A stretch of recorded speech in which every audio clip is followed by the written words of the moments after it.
When we eat from this modern industrial fast food system, make no mistake, we are drinking oil and spewing greenhouse gases. If I had a McDonald's double quarter pounder here, sitting here, and I'm happy I don't, and a beaker here, and I wanted to show you how much crude oil it took to manufacture that lunch, I would be pouring oil until I reached the 28-ounce mark on that beaker. That's how much oil goes into every one of those hamburgers, okay? It's also responsible for 13 pounds of carbon going into the air. So we are eating oil and spewing greenhouse gas, which, when you think about it, is absurd, because where does food come from? The sun. The only way, really, to get calories that people can eat is through the sun. It all begins there. So how is it that we've replaced that solar energy, that free lunch, for that is the free lunch, photosynthesis, with so much fossil fuel? Well, that's a long story. It's a story I tell in Omnivore's Dilemma, and I'll tell a little bit of it, but I don't want to go into great detail. I want to focus on one dimension today. I want to focus on food and the healthcare crisis. Since 1960, and this is why I think we are going to turn our attention to the food system as we try to address the crisis of healthcare costs. Since 1960, when I was a boy, spending on healthcare in this country has risen from 5% of national income to nearly 18% today. That's what we're talking about. That's the problem. We won't be able to insure everyone or pay those bills unless we can get those costs under control.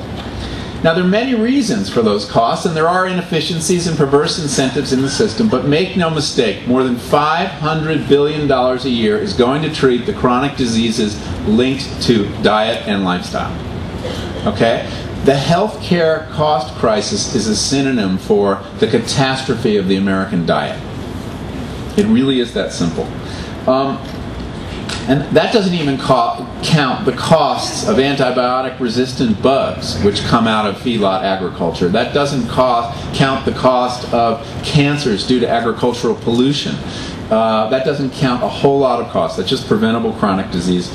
Now, I just said that the cost of healthcare had gone from 5 to 18%. Well, in the same period, the amount of our income we spend on food has fallen from 18% in 1960 to only 9.5% today. So you see there are two lines here that cross what we spend on food in this country and what we spend on healthcare. And as we have gotten the supposed blessing of cheap food, it is costing us in our health and in our healthcare costs. There is, in that sense, no free lunch.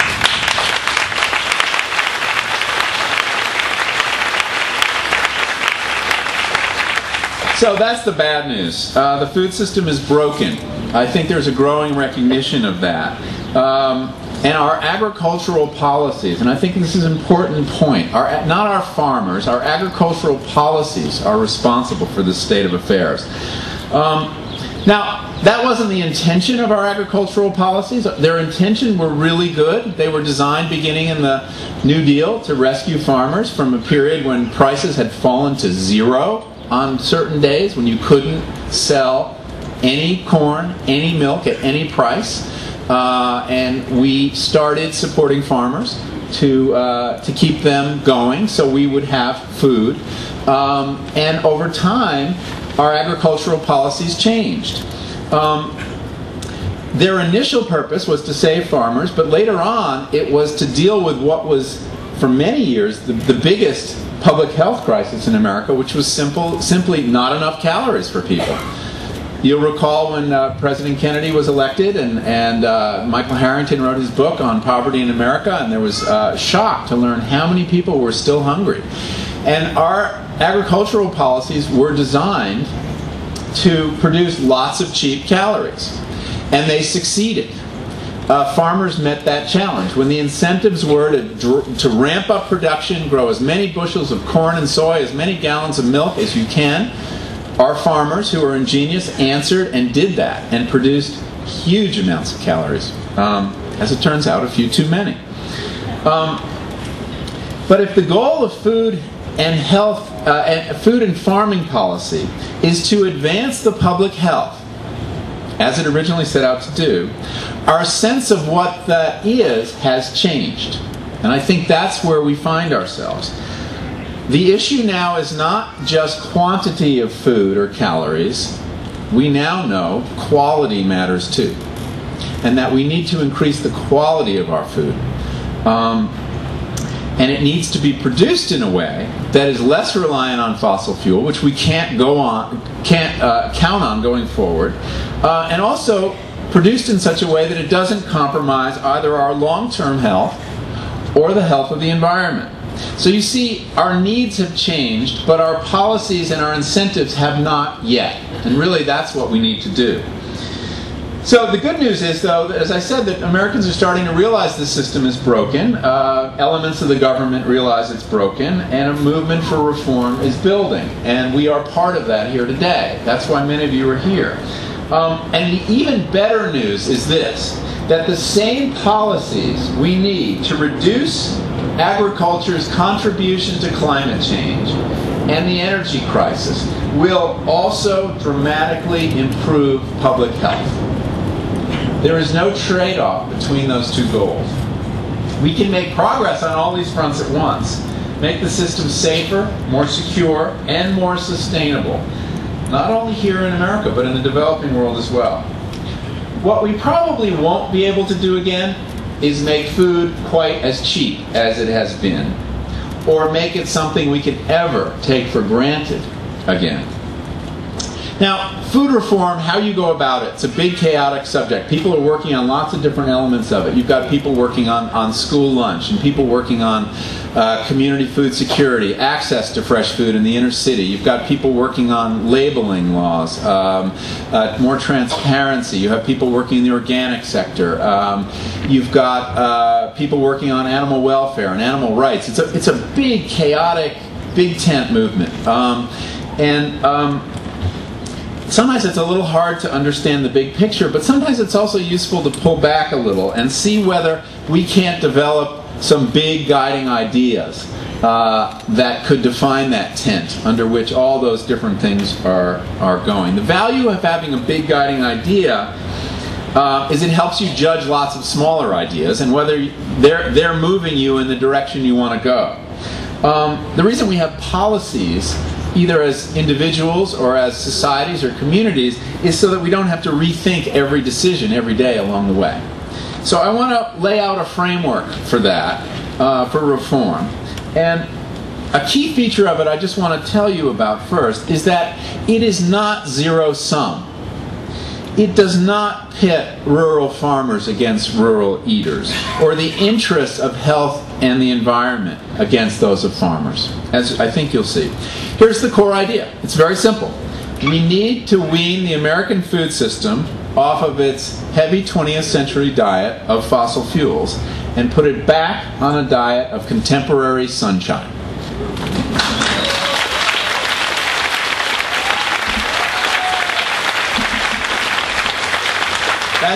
That's the big idea. Doing that, if we can succeed in doing that, it will do wonders for our health, not to mention the health of our communities and the health of the environment. Of course, it's easier said than done. It will require changes at every link in the food chain, from the farm to the table, and all the marketplace in between. But is it doable? Well, as long as the sun still shines. And if any part of the modern economy can be re-solarized, and we have to re-solarize whole other parts too, surely it is food, because it has that miraculous process at the beginning called photosynthesis. Now, I don't want to do a lot of history, but I just want to remind you how we got here. Since World War II, the emphasis has been, as I mentioned, to ramp up production. Okay, we needed to do this. We needed more calories. We had people after World War II very eager to eat the foods that they had given up during the war. because there had been rationing. We had an explosion in population. We had an urbanization. We needed American farmers to grow more food. The way we went about it really was to convert World War II industries into this peacetime agriculture. So we took the munitions industry, the bomb-making industry, which was using ammonium nitrate to make bombs, and we turned that into the modern fertilizer industry. Okay, it's the same stuff as we learned in Oklahoma City a few years ago. We also took a lot of the nerve gases we had developed during the war and turned those into pesticides, also made with fossil fuel. And we, by moving these fossil fuel technologies into the food area, we were able to essentially replace farm labor with these inputs that drove production. And let us acknowledge the achievement of this. It's kind of incredible. 100 years ago, the average farmer was only feeding 20 other people besides his family.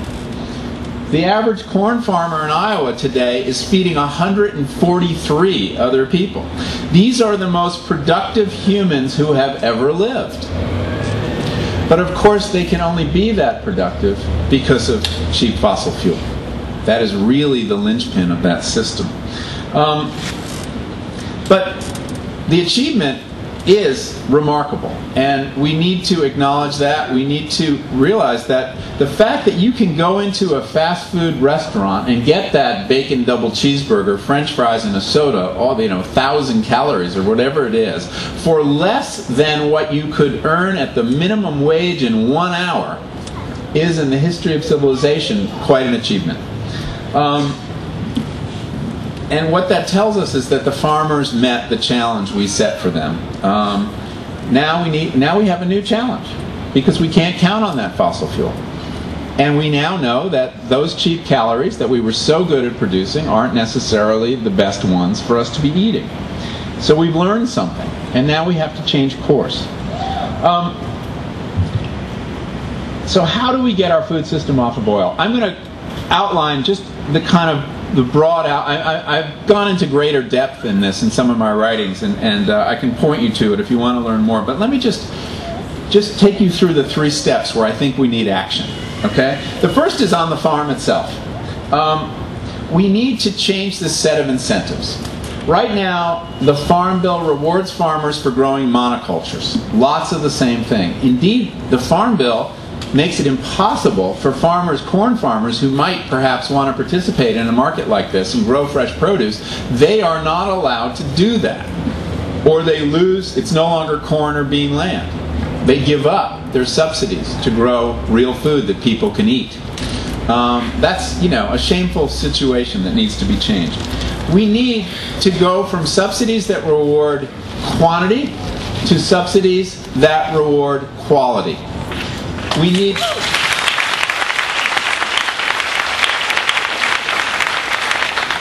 I'm not, it's often suggested that when I talk about the fact we're subsidizing high fructose corn syrup and the subsidies are leading to an overproduction of unhealthy calories, that I favor eliminating farm support or farm subsidies. That's absolutely not true.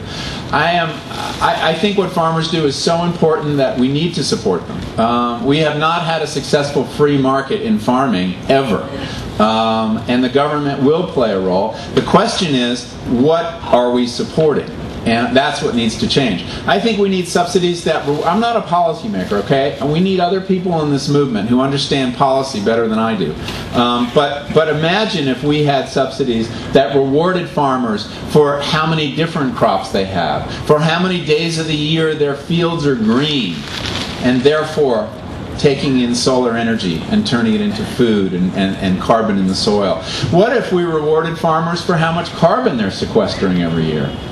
That would be a very good metric of how sustainable their farming is and how much they're contributing to solving the climate change crisis.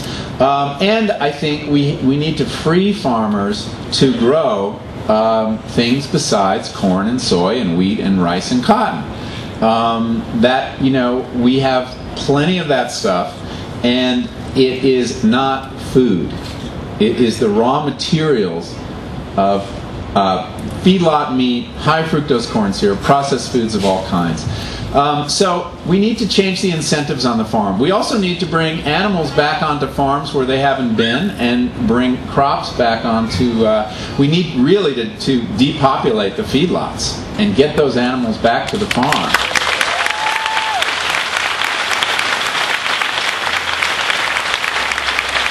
You know, Wendell Berry has a great line about, and he has a wonderful way of like taking the Martian eye view of some of the crazy things we do. But he points out that when we took animals off farms and put them on giant feedlots, I'm talking about the 50,000 animal hog confinement or cattle feedlots, we took a solution and neatly divided it into two problems.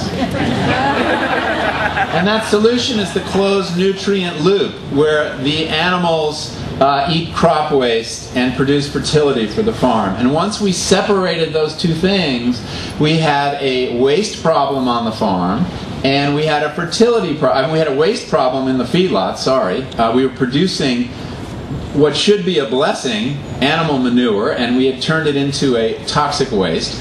And then on the other side, we had a fertility deficit on the farms that we had to remedy with fossil fuel fertilizers. So the challenge is, how do we go back, undo those problems, and go back to the solution that we had before that? So there's much that we need to do on the farms. But farmers can't diversify unless consumers support them. Right now, many farmers only have one purchaser. When I talk to farmers in Iowa and I say, why are you just growing corn and soy? And they'll say, that's the only thing the elevator wants from me. The elevator won't buy broccoli. And that's absolutely true. So that's the second area we need to work on, the marketplace in which we're all operating. If farms diversify, they're going to need markets and infrastructure. The goal, I think, is to re-regionalize the food economy.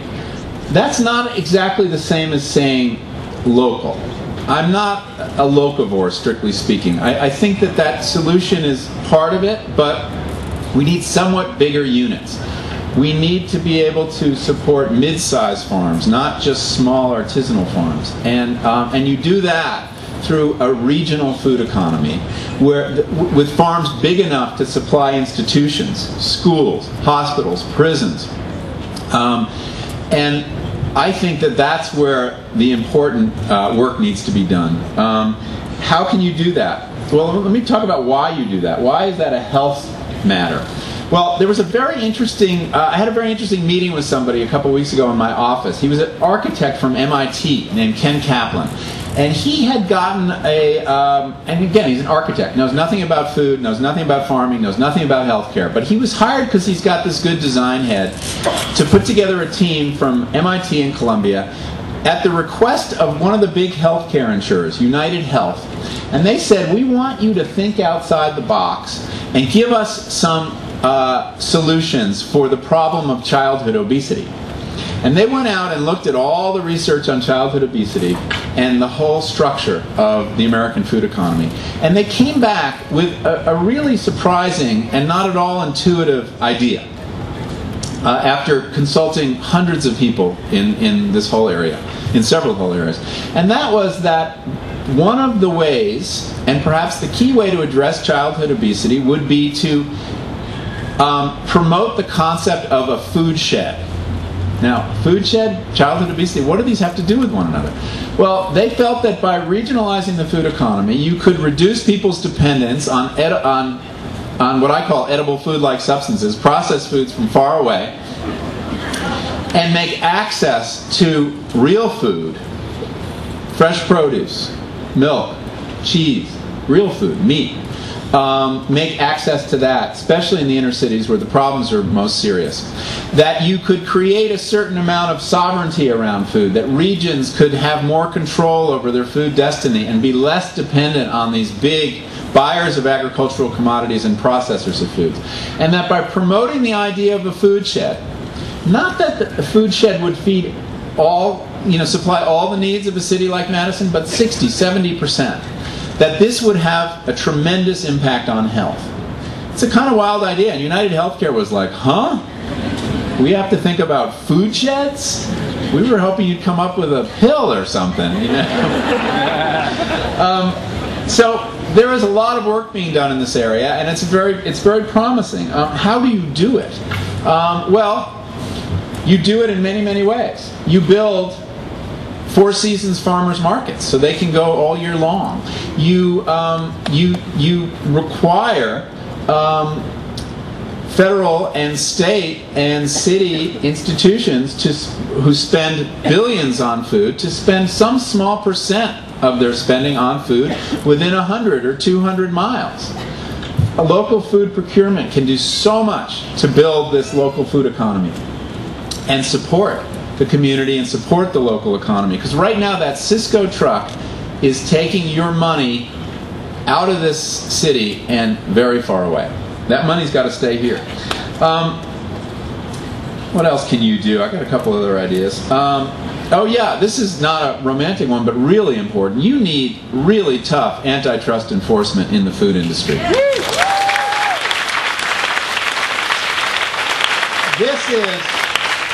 This is one of the most concentrated industries in America. There are now only 3 companies packing 85% of the beef in this country. You think it's hard to compete? It's hard to do grass-fed beef?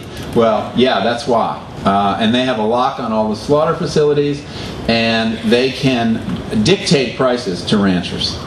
There's a rule in antitrust theory that when you have 4 concerns or fewer controlling 40% of the market, you no longer have competition.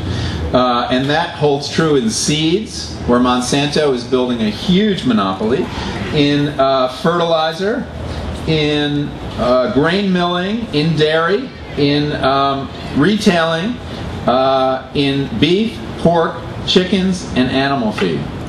If we just went back to Eisenhower's level and standards for antitrust enforcement, we would revolutionize the food economy. That's how far we've come. And farmers are not going to make it when price is being dictated by monopolies. So that's one thing we need to do. And there is evidence that this administration is sympathetic to that goal. They're holding hearings around the country on antitrust and food. And when one comes to this area, I urge you to go because they're collecting information and making their plans on what industries they are going to try to break up. So that's another important thing. And we have to look at our nutrition programs, our so-called nutrition programs. Right now, that's what they're called. I'm talking about food stamps, now called the SNAP program. I'm talking about WIC. I'm talking about the school lunch program. All 3 of them, they're called nutrition programs, but they're not. They provide lots of calories, but not very healthy calories. People on food stamps now are more obese than people not on food stamps. It's bad for your health right now to get on food stamps, believe it or not. That wasn't the idea. We need to put nutrition at the center of these. How do we do that? I'm not sure. But, you know, what if, as many communities are trying, with your food stamps, you got another $30 voucher redeemable at the farmer's market? That would be a win-win situation.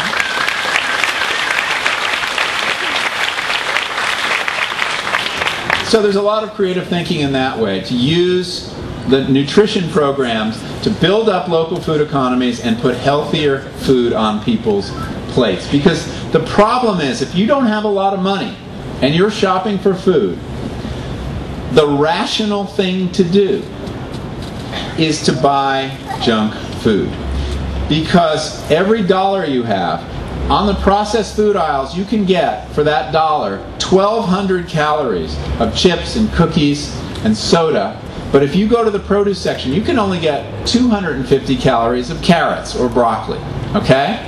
So if you're poor and you're trying to keep your family going, you're looking for calories, and you will be driven to those aisles. And we have to address that. We have to make the rational choice the healthy choice. So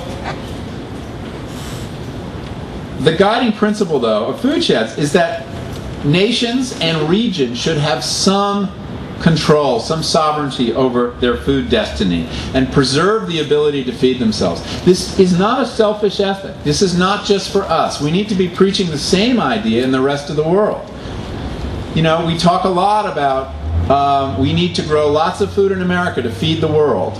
Well, what really happens when we grow lots of food, too much food in America, surplus corn, surplus soy, is that we dump that subsidized grain on the world and compromise the world's ability to feed itself. Because we put farmers out of business.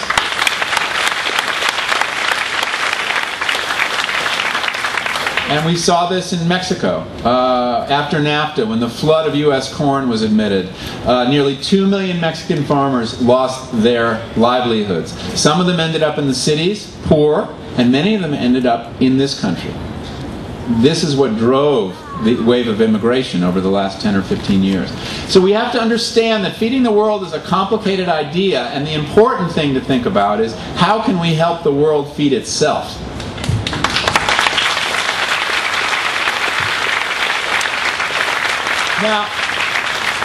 Now, the last area we need to address, because we are all implicated in this problem, is the food culture.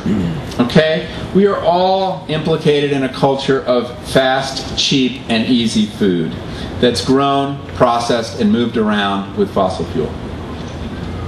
We need to learn to eat from a shorter food chain. None of this works unless people cook. None of this works unless people know how to cook. How do we do that? Well, that's a big task, changing the food culture. Some of it's about storytelling, making people appreciate the value of really well-grown food grown in their community. But we're really going to have to teach our children.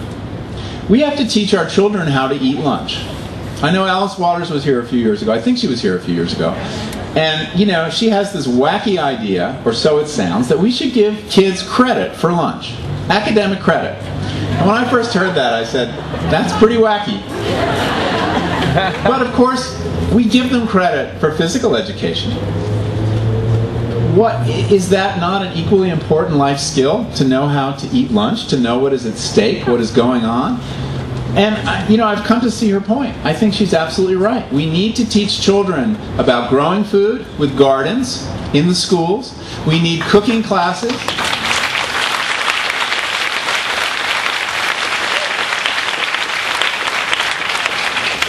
I don't think you should be able to graduate from 9th grade without knowing how to roast a chicken. I think that's a very important life skill. And we need to teach them how to eat. Now, this sounds very paternalistic. I'm saying sit kids down, give them a half hour, at a table, platters, tables, knives and forks. This is also a very important life skill. Now, if it sounds paternalistic, you know, the government should teach kids how to eat lunch.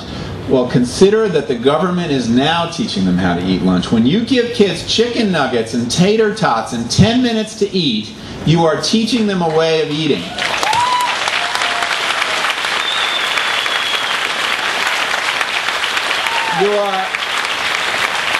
You are training the next generation of fast food customers.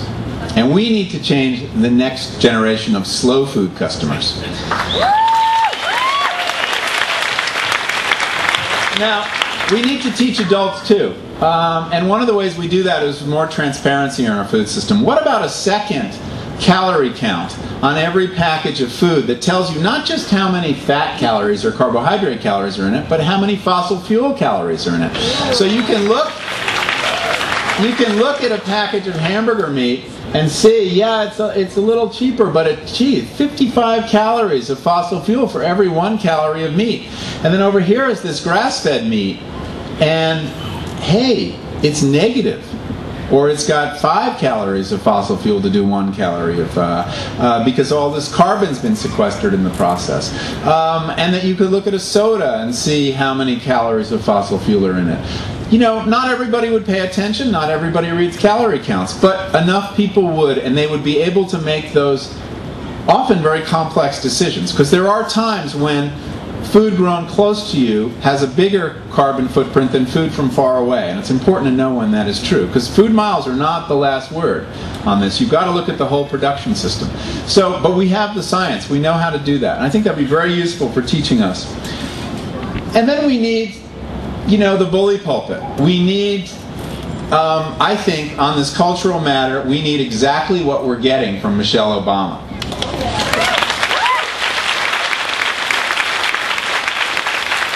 How great is it that there is now an organic garden on the White House lawn?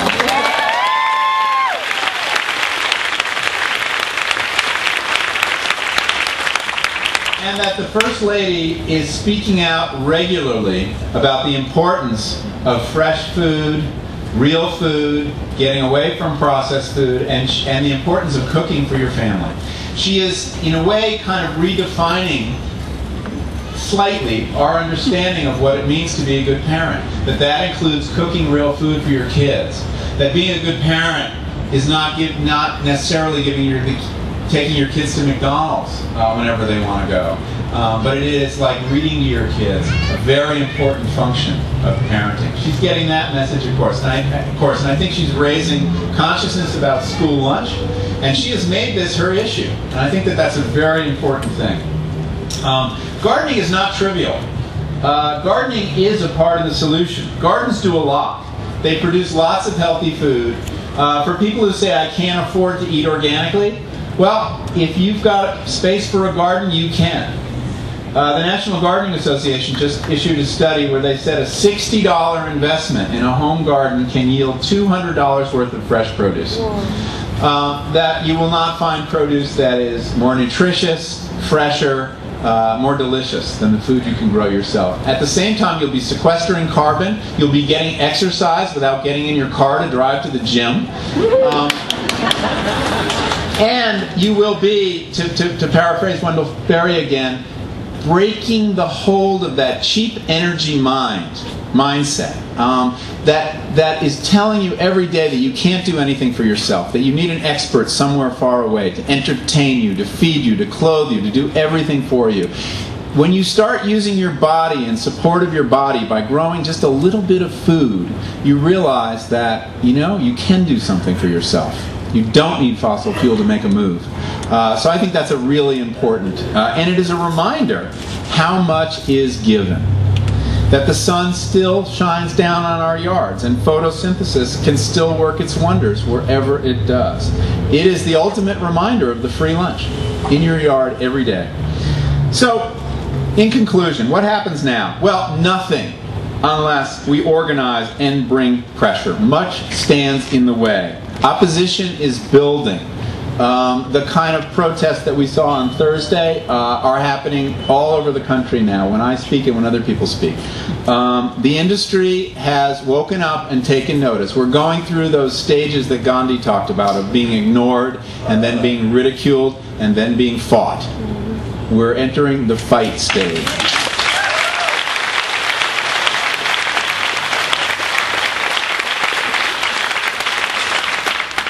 A friend of mine had occasion to meet with Michelle Obama and Barack Obama. I've never met them. And to prepare dinner for them and talk to them about some of these issues. And it was an interesting conversation, and he was making a lot of the points I'm making to you, a lot of points you would make, I think, to the President and the First Lady if you had a chance. And this is before they took office. This is right before they took office. And, he was like, I get it, but I don't see a movement. Show me the movement. And he was basically indicating that he didn't feel enough pressure to move. And he understood the pressure on the other side. And he understood, too, how politics works. When I heard the story, it reminded me of, I don't know if you've read this history, but Lyndon Johnson meeting with Martin Luther King. Martin Luther King came to him and said, we need a Voting Rights Act. We need your help. In the same way that people have come to the President and said, we need your help reforming the food system. And Johnson said this. He said, make me do it. Go out and make me do it. That's how politics works. And that's what we need to do now. We need to go out and show them the movement. So let's go out and make them do it. Thank you very much. Thank you. Thank you very much.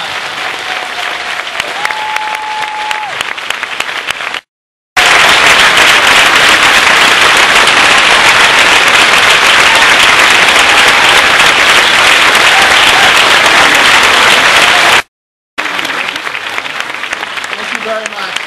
Very kind.